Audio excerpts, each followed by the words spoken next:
He's running out of video ideas. What's happening, homie? Now, y'all seen the question of the video. Why are third-party Dragon Ball products, and I guess in this case, particularly the figures, thriving in the way that they are? Now, y'all might be thinking to yourself, well, that's kind of obvious, Bomb. Because of a whole bunch of different things. Like, sometimes they fulfill roles that Tamashii Nations isn't fulfilling, such as, for example, on the screen you see Kid Buu, right? By Taunton Art Toys. And people have been screaming to high heavens for a Kid Buu figure for so long, and from official, it's probably gonna be at least another 3 or 4 years before we get it, right? So that would be one reason. Another reason is because with third party, there's always the opportunity for something outlandish to be made, right?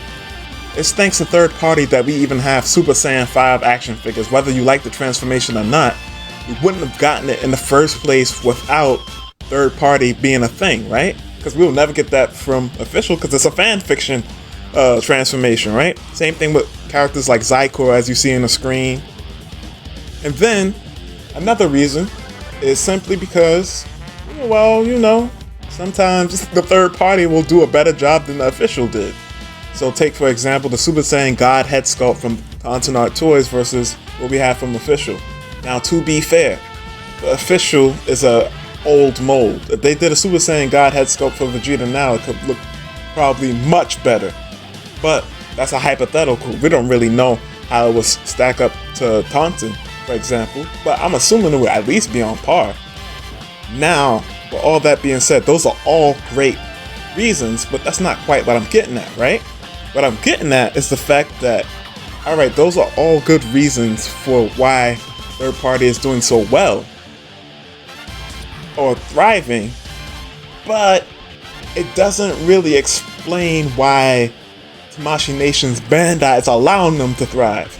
Now, to be clear, I have no problems with third party thriving. I love it. I really love it. I love to see it because it gives us more variety, gives us more options, even sometimes gives us better products. But at the same time, you gotta keep them like Tamashii at any point could pull the plug on any of this. And why haven't they? The reason why I'm asking this is because it's been on my mind since I've gotten into found out about third party. Like, is this legal? Like, y'all don't got the official license to do this? Yeah. How are y'all just able to get away with this? And why isn't Tamashii doing anything? Well, I think there's a couple reasons for that. We're going to get into that right now. Also, we're going to get into, besides what I said just now, what inspired this video in a little bit. But before we get there, let's get into a couple reasons that I think Tamashii hasn't really pulled the plug on it. And first thing first, for example, as you see on the screen, Zycor, Super Saiyan 5, Goku Black from Dragon Ball Heroes. Even though Goku Black from Dragon Ball Heroes is official, it is not canon. Also, what I want to say is they're more likely to deal with stuff that's from canon material as well as stuff that is more in the mainstream eye. So people know about Dragon Ball GT, you know, people know about Super Saiyan 4, so that GT stuff will be touched on very lightly, as we see. They sprinkle it in. Well, this year is probably the most GT we've gotten ever. But fan fiction forms is unoffensive. It does not step on Tamashii's toes. It doesn't mess with their bottom line, right? Because they would never make it in the first place. The only thing about the fan fiction stuff is that they use sometimes similar molds, or they take molds that Tamashii's made and retool them, and then they make these fan fiction characters, right? Which would bring me, I'm gonna save that point for a little bit. I think another thing is, for example, what Demoniacal Fit in particular, what Demoniacal Fit used to do is, for example, they released the Tenacious Martialist. The Tenacious Martialist was basically a general release version from Demoniacal Fit of the premium Bandai exclusive Ultra Instinct Saiyan Goku. And not only that, but it was a better release in pretty much every conceivable way. I'm gonna tell you why. It was a better release because First thing first, it came with a whole lot more accessories. It came with a Super Saiyan Blue head, as well as the Ultra Instinct Saiyan head, as well as, I don't know if it came with more faceplates or not, but it definitely came with like 4 faceplates all together for each head.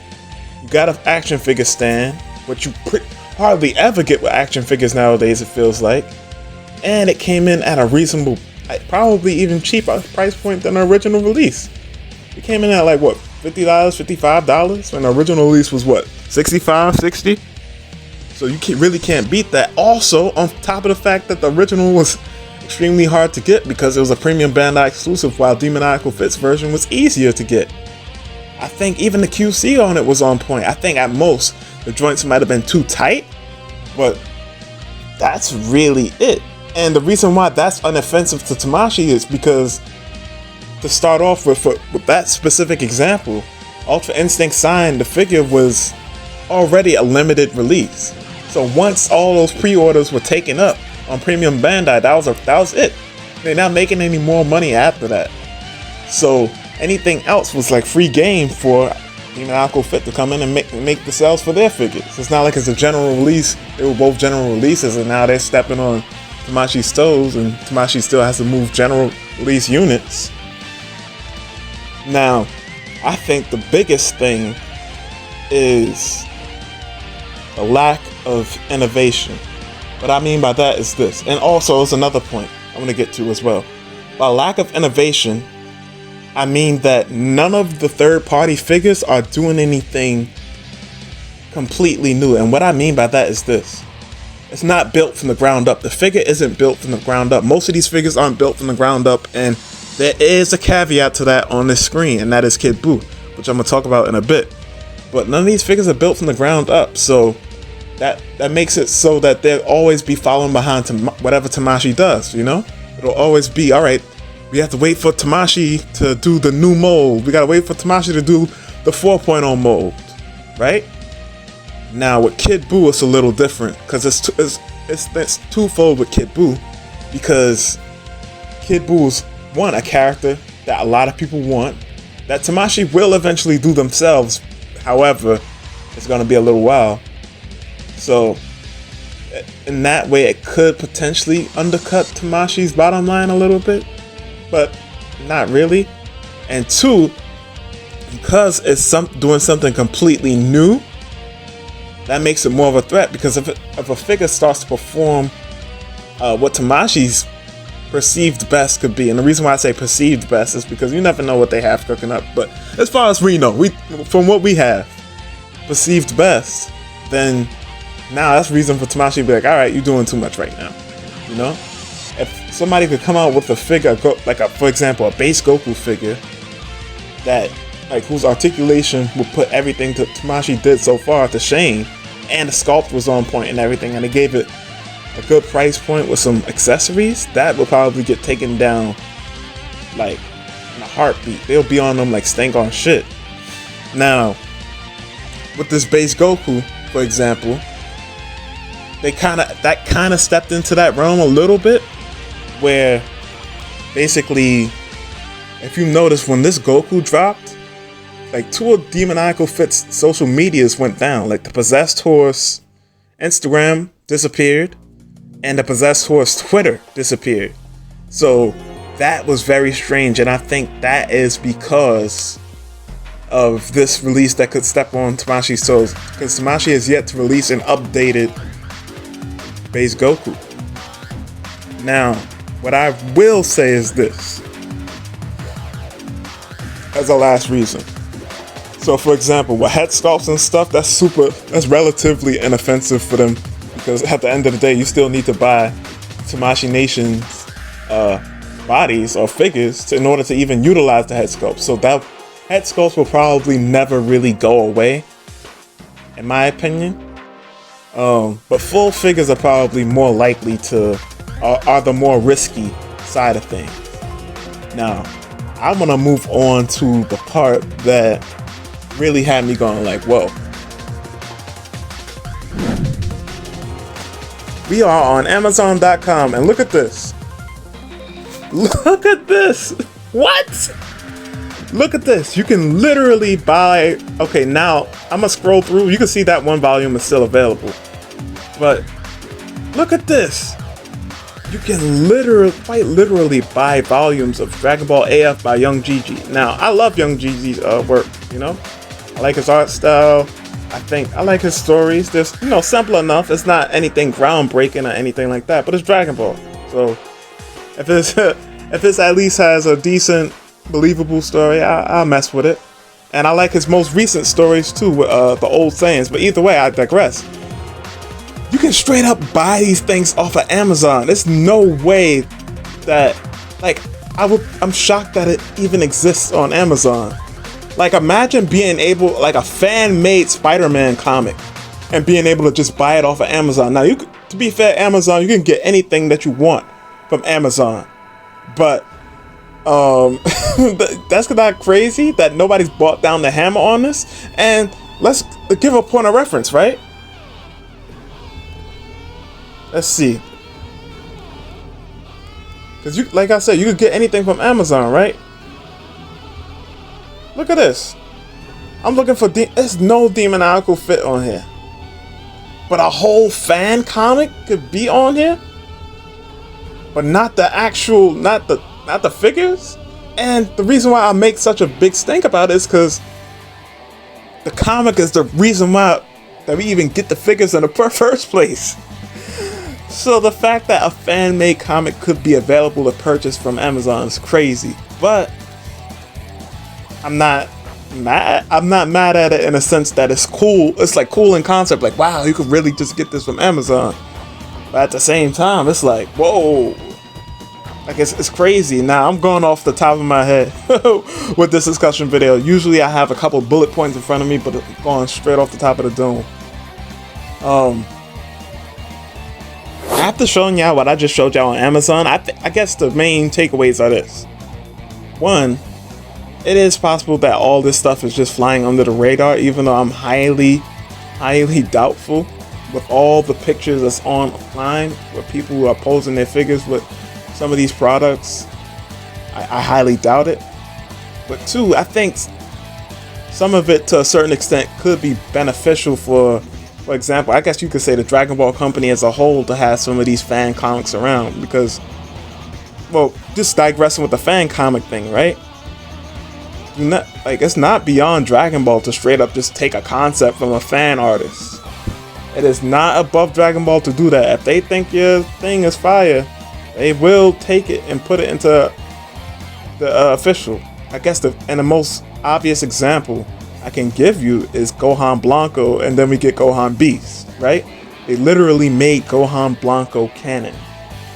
Now, of course, you could be like, oh, his hair is gray, but we really know that Gohan Blanco meme was very prevalent around the era of Tournament of Power. So it's very coincidental that was just such a popular meme, and then all of a sudden Gohan gets a new transformation, and it's literally Gohan. Why that color hair, right? You could have did any other color. Could have made it, I don't know, navy blue. Who knows? Like, you get what I'm saying? Why that color? If you don't believe it. But also, like, focusing back on the figures, right? With the figures, there's a couple of main things. One, a lot of times with these third parties, they're thriving because their work is sometimes superior to the official, and examples that Super Saiyan God Vegeta had right there. Two, you're gonna get they doing stuff that Tamashii would probably never bother doing, and in this case, like the Time Breaker Goku Black is a big if.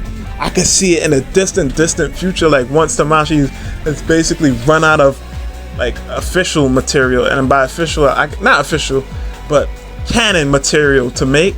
They can delve into start doing video game characters and things of that nature, and stuff from Dragon Ball Heroes, right? And then of course the fan fiction stuff will just never be made because it's fan fiction. It's not official. It's not a official character. And then the last thing, last reason why I think they're thriving is because none of them have done anything that was super from the ground up. as I mentioned before, they're not doing anything from the ground, making figures from the ground up. Now that Kid Buu is a little different. I think that Kid Buu legit is built from the ground up. Which is why I say pay attention to it. Like when it comes out, pay attention to how Tamashii reacts, or how things start mysteriously start getting shut down. You'll understand why, because that's something built from the ground up, and I would say it could step on Tamashii's toes in terms of making money. Now, in my opinion, I ultimately don't think that it really matters, simply because unless Taunton plans to re-release this Kid Buu figure at some point, by the time Tamashii releases their Kid Buu figure, this figure will be how old? It could be 3 or 4 years old by the time Tamashii actually releases their Kid Buu figure. And if that be the case, then they don't have to compete with Taunton in the first place. So that could be the one saving grace for the figure not being, taken down, or a cease and desist being sent because of that, But with all that being said, I think this about wraps it up. I think I said everything I wanted to say about this. So until next time, this has been Bombastic Plastic. Stay fantastic.